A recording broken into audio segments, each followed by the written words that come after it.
Les manuscrits de l'Allemand Samori Touré seront traités comme tous les objets que nous avons au musée, avec beaucoup de précautions, parce que ces manuscrits viennent d'un empereur. La Guinée réclame le retour de ses trésors. Conakry a officiellement demandé à la France la restitution du Coran et des effets personnels de l'Almami Samori Touré, figure majeure de la résistance à la conquête coloniale. Une démarche qui s'inscrit dans la volonté du pays de se réapproprier et de valoriser son patrimoine historique. Reportage Abdourahmane Ba, Laure de Matos et Stéphane Dard. C'était à la mi-juin à Paris. Accompagné de son équipe de communication, le ministre guinéen de la Culture vient consulter en personne un manuscrit d'une valeur inestimable pour son pays. Le Coran de l'Almami, ou imam, Samori Touré. Son Coran, mais aussi une tunique, un chasse-mouche et un bonnet.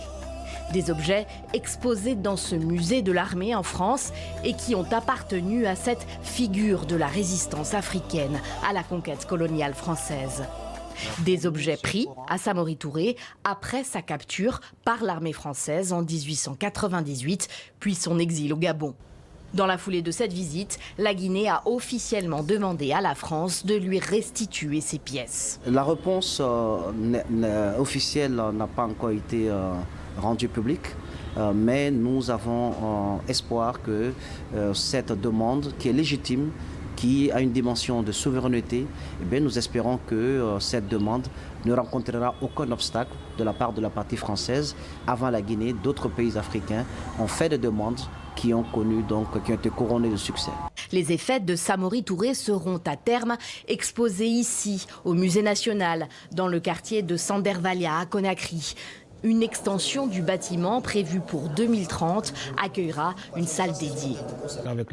Mais le directeur du musée se dit en mesure d'exposer les pièces au plus tôt et dans les meilleures conditions. Nous avons des objets ici qui datent de très longtemps, qui sont conservés ici, qui sont exposés ici et qui ne sont pas détériorés.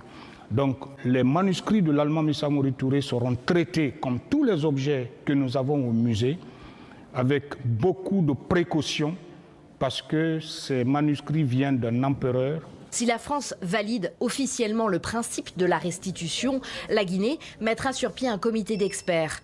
Il devra certifier scientifiquement l'authenticité et l'origine guinéenne des pièces réclamées. Une étape qui ne devrait pas durer plus de 2 ans. Mais lorsque ces objets seront rentrés au pays, un autre défi se présentera aux autorités guinéennes, faire vivre ce patrimoine. Ce qu'on appelle objet ailleurs, c'est un vecteur d'histoire, un vecteur de patrimoine, un vecteur de mémoire pour les peuples africains.